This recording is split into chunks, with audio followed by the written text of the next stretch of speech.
Os casos que eu falo assim, né? Eu já até comentei sobre isso. Acredito que foi numa live. Os casos mais complexos e difícil, pastor, eu acredito que é quando a pessoa guarda mágoa, guarda ódio, ira. Então é muito difícil nesses casos, porque tem uma barreira ali por fora, né? Aí, de repente, a pessoa ela sofreu ali na infância, agressão da mãe, do pai, e aí criou toda aquela raiz, né, de amargura desde a infância até a fase adulta, sabe? Essas pessoas revoltadas. Então, é muito difícil libertação nesses casos. Eu falo que é mais fácil uma libertação quando, de repente, a pessoa ela veio ali da bruxaria, do satanismo, mas ele tem a consciência, ele fala, olha, eu sei tudo que eu fiz, mas eu quero me consertar, eu quero viver o processo de libertação, do que aquela pessoa que às vezes chega, né, até a mim nos atendimentos e fala, não, eu sinto muito ódio, eu não perdoo, não é justo, a minha mãe, ela poderia ter me protegido, né, principalmente também pessoas que passaram por abuso sexual por conta aí de uma negligência dos pais, é muito difícil nesses casos, né, aquela pessoa, ela precisa de uma cura, né, ser curada, até que esse sentimento de ira, revolta que esses demônios lançam, né, sobre a vida da pessoa, passem ali a perder força. Então, é todo um processo que aquela pessoa precisa viver até que ela, né, consiga ali de fato se libertar desses sentimentos. É igual uma mulher que foi abusada pelo próprio pai, uma coisa bem difícil. Mesmo assim, ela tem que perdoar o pai. É muito difícil, né? Porque a gente se coloca no lugar da pessoa, né?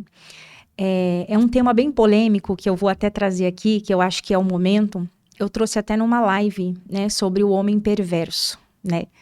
Que a Bíblia tem diversas bases bíblicas que fala do homem perverso.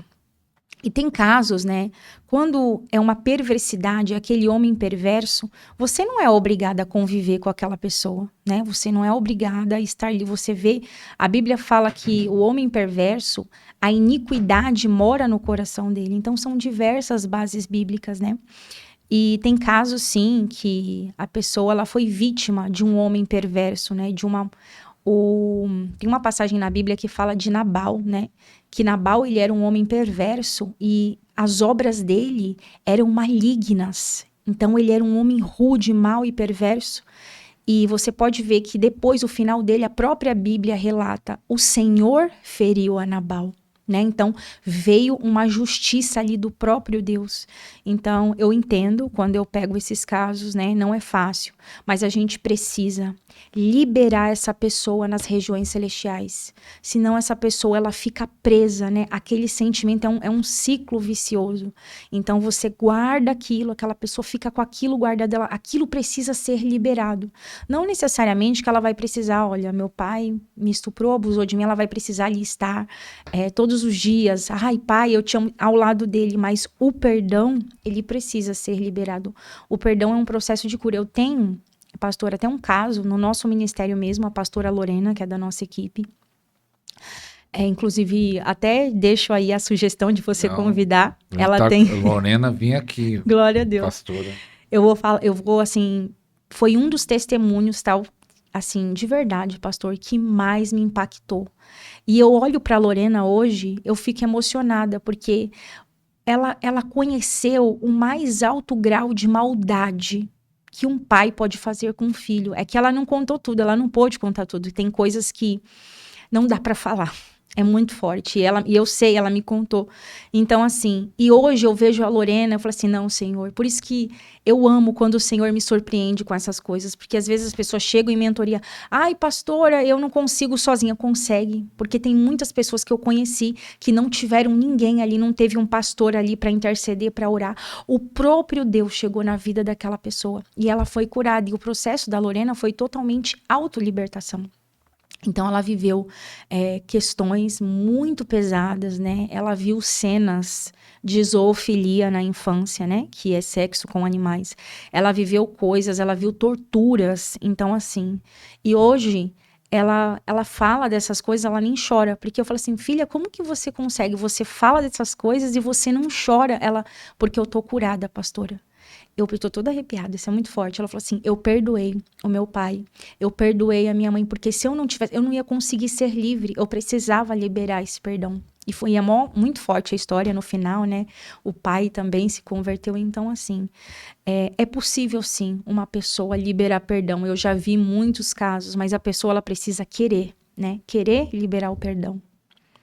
É forte. Então, libera aí o perdão, independente do que você passou, que o perdão cura. Eu acho que eu não lembro se eu perguntei isso no primeiro programa que nós fizemos, mas eu vou perguntar agora. Você acha que tem pastores, missionários, aquele que está na frente da obra, que às vezes pode ter o título de apóstolo, pastor, bispo, missionário, independente, mas aquele que está na frente de igreja, cuidando de pessoas, que tem demônio, existe? Você acha que é possível pessoas que estão na liderança possessas? Sim, sim, eu acredito não sei se foi nesse podcast, mas eu já perguntaram isso para mim. Sim, é totalmente possível, né? Porque ter unção, ser usado, não significa que você tem uma vida reta com o Senhor no seu particular. Então, assim, eu atendo muitos casos de pessoas que estão ali com a liderança totalmente contaminada. Mas você já Então, entendeu alguém já da liderança te procurando? Fala, ó, confessando os seus pecados? já atendi uma pastora já, que a vida dela tava toda bagunçada. Eu falei, mas mulher, como que você tá na frente da obra dessa forma? A gente traz ainda uma exortação para a pessoa, fala assim, você não pode colocar a mão na cabeça de ninguém. Como que você vai estar atuante numa liderança, né? Eu falo bastante disso, pastor Ariston. O Senhor nos levantou para uma obra, então a gente precisa ser o exemplo, né? E muitos não estão dando esse exemplo, então virou uma barganha, né? É muito triste o que está acontecendo, né? Entre as lideranças, entre as igrejas. Tem pessoas que me procuram, né? Pastora, eu estou pensando em pagar a oferta não sei do quê. Eu estou pensando em pagar a oferta do cordeiro. Eu estou pensando, eu já tentei de tudo. Eu falo, irmã, cai fora disso aí. Jesus, ele não cobrou nada para te libertar. O preço foi pago na cruz do Calvário. Então, tem muitos líderes, né? Não necessariamente você vai olhar para ele e você vai detectar que ele está ali debaixo da influência de um demônio. Mas as próprias ações dele, você vê que está fora da palavra. Então, tem um momento na vida desses líderes que eu acredito que eles até viveram uma fase em que o Espírito Santo estava sobre eles, mas eles se perderam no meio do caminho. Aí o dinheiro acabou corrompendo. A ganância, viu muito dinheiro. E eu tenho algo comigo, pastor, eu falo assim, gente, eu não tô atrás de multidão. Não tô. Se eu tivesse atrás de multidão, eu acredito que o Ministério Peregrinos Church já tinha passado de umas 1.000 membros, 1.000 ovelhas. Porque o que adianta? Se o Senhor me levantou como uma liderança e eu vou... pessoal, entra aí todo mundo, para todo mundo dizimar no meu ministério. Aí a pessoa nunca olhou para mim. Eu nunca vi a cara dessa pessoa. Se o Senhor me levantou como líder junto ao pastor Rony, eu preciso cuidar dessas ovelhas. Você vê que o assunto fugiu totalmente, né? Você vê que o Espírito Santo ele é lindo. Então, se eu sou uma pastora, como que eu vou ser uma pastora só de boca para fora? Então, eu falo, eu sou sua pastora, você dizima no meu ministério. Mas e o cuidado? Eu preciso cuidar de você. Esse é o ofício do pastor. Eu preciso cuidar. Então, como eu estou vivendo um momento da minha vida que tá uma loucura, para honra e glória do Senhor Jesus, eu não dou conta. Pastor, eu quero estar debaixo da sua cobertura. Eu falo assim, mas não tenho como cuidar de você. Pastora, eu vou dizimar, eu não estou atrás de dízimo de dinheiro. Se o Senhor colocar alguém na minha vida, eu preciso cuidar dessa pessoa. Então, tem ministérios aí que tá com 3, 4 mil. Eu achei até engraçado uma vez, eu vou contar para você. Uma pessoa me procurou, chamou o suporte, e ela queria que eu desse o significado de uma visão que ela teve orando, né? Ela estava ali dentro de uma comunidade de outro ministério. Aí eu falei assim, olha, eu não participo dessa oração. Então, assim, você tem que perguntar para a pessoa que estava orando, né, qual era a direção da oração que ela estava fazendo, para você perguntar para essa pessoa o que significa essa visão que você teve. Aí ela deu risada, ela falou assim, não tem como, pastor, você falar com ninguém ali, 3, 4 mil pessoas. Eu falei assim, então, por isso, porque as pessoas estão atrás de multidão e não cuidam. Aí você vê as pessoas aí soltas na internet. Pastora, como que eu faço isso? Eu escutei isso aqui, eu posso fazer? Eu falo sempre assim, pastor, isso é muito perigoso. As pessoas precisam congregar. eu sei que isso é perigoso. No começo do meu ministério, eu já até cheguei a falar, só que ao longo da nossa maturidade espiritual, o Senhor vai te dando revelações. Filha, não é bem assim. Então, no começo do meu ministério, eu tinha uma afobação, assim, eu falei assim, não, gente, não adianta você estar numa igreja, isso é verdade, que você não está se alimentando. Mas veja bem, você está numa igreja, você precisa congregar. A gente não pode ficar solto assim. Então, assim, se você não se sente bem nesse lugar, faça uma oração sincera ao Senhor. Senhor, me mostra uma igreja em que eu me sinta bem, em que eu possa escutar da tua palavra. Mas é muito perigoso o que está acontecendo nesses últimos dias. Você vê pessoas soltas aí na internet, desigrejados. Ai, pastor, eu fico me alimentando em casa. Tudo bem, glória a Deus, mas se filie, se membre, tenha uma cobertura. Alguém ali para te exortar, para cuidar de você. Ai, pastor, esse ministério não dá. São mais de 5.000 pessoas. Então procura um ministério menor. Eu tenho certeza. Todas as nossas orações, pastor, elas são respondidas.